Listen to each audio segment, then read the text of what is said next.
Welcome back, guys. Coming up in today's video, we've got 4 stocks that are on the verge of delivering some powerful breakouts. What's even more exciting is that if these breakouts happen, they'll be occurring after years and in some cases, even decades of consolidation. So stick around till the end because we have a lot to cover and a lot to discuss. First, let's take a quick look at how the broader markets performed this week. The Nasdaq gained 1.08%, followed by the S&P 500, which finished up 0.9%. On the other hand, the Dow Jones slipped 0.36%, while the Russell 2000 underperformed, ending the week down 0.64%. Overall, it was another constructive week for the broader market, with large cap growth stocks continuing to lead the way while small caps lagged behind. The gains were driven by strength in technology, suggesting investors continued to favor higher quality growth names. With another week in the books, here are the key developments investors were watching. The biggest takeaway was the release of the Fed's June meeting minutes. Policymakers largely remained cautious on interest rates, signaling that while inflation has eased from its peak, they're still looking for more confidence before considering any policy changes. That kept expectations for the path of rates largely unchanged. Markets also continued to keep a close eye on developments in the Middle East. Renewed tensions involving Iran pushed oil prices higher at times, but investors generally viewed the disruption risk as contained, limiting the broader impact on equities. Still, it's something worth monitoring because any sustained move in oil could quickly influence inflation expectations. Looking ahead, next week is much busier. The biggest event will be Tuesday's U.S. Consumer Price Index, or CPI report, which could significantly influence expectations for future Federal Reserve policy. Then we'll get the Producer Price Index on Wednesday and retail sales on Thursday, giving investors a clearer picture of inflation and consumer spending. On top of that, second quarter earnings season officially kicks off with major U.S. banks reporting, which should offer an early read on the health of the economy and financial sector. Now, before we jump into the charts, think of this channel as a stock screener that brings promising technical setups to your attention. Use these stocks as a starting point for your own research, not as buy or sell recommendations. Let's kick things off with HSBC Holdings, and we're looking at the monthly time frame here. Now, this is one of those charts that immediately caught my attention because of just how long it's been building up for. If we go all the way back to October 2007, you'll notice the stock made a major high around $99.50. What's interesting is that despite all these years of price movement, HSBC has never been able to decisively break above that level. In other words, it's been stuck below the same resistance for nearly 19 years. And that's exactly why it has shown up in today's screener. Now, fast forward to today, and the stock is trading around $97.42, which means it's sitting barely 2.09% below that long-term resistance. That's a very small gap, considering we're talking about a level that has held for almost 2 decades. The longer a stock spends consolidating below an important resistance, the more significant the breakout tends to become if buyers eventually manage to push it through.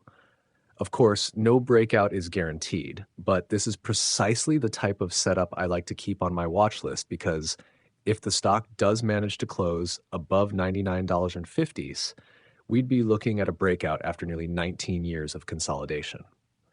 Those are not setups you come across every day. One thing I'd also keep an eye on is the upcoming earnings announcement scheduled for August 4th. Since the stock is already trading so close to its breakout level, earnings could easily become the catalyst that determines whether buyers finally clear that resistance or whether the stock needs more time to consolidate. Now, if we quickly look at the fundamentals, HSBC is one of the largest banking and financial services companies in the world, with operations spanning retail banking, commercial banking, investment banking, and wealth management across multiple continents. The company currently has a market capitalization of around 340.54 cents billion, generated 133.80 billion in revenue, and 21.11 billionaires in net income. It also trades at a reasonable PE ratio of 16.38, while offering a dividend yield of roughly 3.78%, which could appeal to investors looking for both stability and income.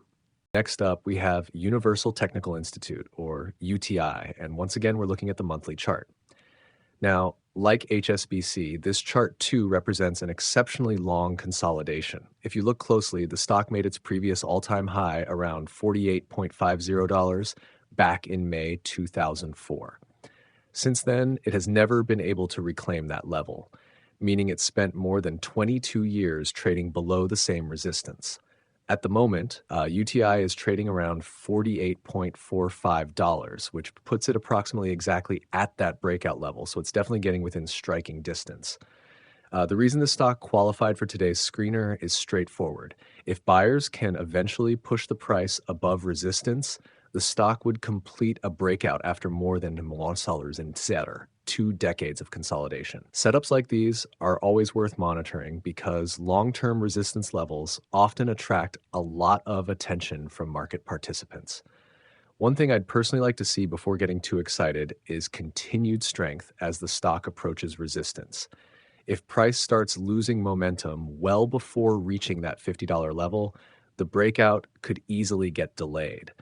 But as things stand today, this is definitely a chart that deserves a place on the watch list. From a business standpoint, Universal Technical Institute operates one of the largest workforce education platforms in the United States, providing career-focused training across transportation, skilled trades, and healthcare.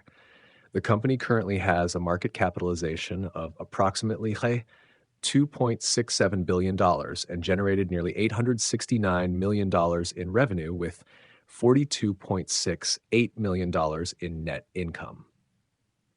While it trades at a relatively higher PE ratio of 63.24, investors continue to watch the company for its improving growth profile rather than its current valuation. Before we move on to the remaining stocks, if you're finding these charts useful and you're already subscribed to the channel, I'd really appreciate it if you could take a second to hit the like button and leave a comment below. It only takes a few seconds, but those interactions really help YouTube recommend these videos to more investors, and they genuinely make a huge difference in supporting the channel. Moving on, let's take a look at Eastern Bankshares. And once again, we're looking at the monthly time frame. Now, the reason this stock made today's list is because it's getting very close to a long-term horizontal resistance that has remained unbroken for quite some time. If we go back to May 24th, 2021, you'll notice the stock made a previous high around $23.03. Since then, despite multiple attempts, buyers haven't been able to push the stock above that level in a convincing manner. Fast forward to today, and Eastern Bankshares is trading around $22.31, which means it's sitting just 3.13% below that breakout level. That's a relatively small gap, and it's exactly why this stock has shown up in today's screener. Since we've already looked at a few similar chart patterns, I won't go into detail again about why this setup matters and why this stock deserves your attention. So if buyers eventually clear $23.03, we'd be looking at a breakout after more than 5 years of consolidation. Of course, resistance levels don't break on the first attempt every single time. It's entirely possible the stock could spend a little more time moving sideways before making its next move. But from a technical perspective, this is definitely a chart worth keeping on the watch list. Now, if we briefly shift our attention to the fundamentals, Eastern Bankshares is a regional banking company offering consumer banking, commercial banking, wealth management, and trust services.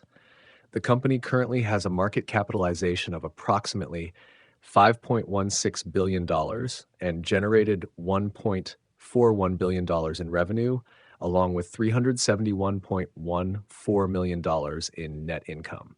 It trades at a price-to-earnings ratio of 12.48 and currently offers a dividend yield of approximately 2.42%. Finally, let's talk about Simon Property Group, or SPG, and we're once again looking at the monthly chart. If we go back to July 25th, 2016, you'll notice the stock reached a major high around $229.10. Since then, it hasn't been able to move above that level, meaning investors have been waiting for almost 119 months for a potential breakout. Today, the stock is trading around $218.77, placing it only 4.51% below that long-term resistance. So, just like the other names we've discussed today, SPG is now getting close enough for traders to start paying attention. One thing I really like about this setup is the amount of time the stock has spent consolidating beneath resistance. A level that's been respected for nearly 10 years naturally becomes important because so many market participants are watching it. From a business perspective, Simon Property Group is one of the largest real estate investment trusts in the world, owning and managing premium shopping malls, outlet centers, and mixed-use properties. The company currently has a market capitalization of approximately $70.94 billion, generated $6.65 billion in revenue, and $1.82 billion in net income. It also offers a dividend yield of approximately 4.02%, making it an attractive option for investors looking for consistent income alongside long-term capital appreciation. Those were my stock picks for this week. I hope you found this video helpful and maybe even discovered a few interesting charts to add to your own watch list. If you enjoy this type of content, consider subscribing to the channel because I regularly share breakout stocks, support setups, and other high probability technical opportunities. As always, thank you so much for watching, and I'll see you in the next video.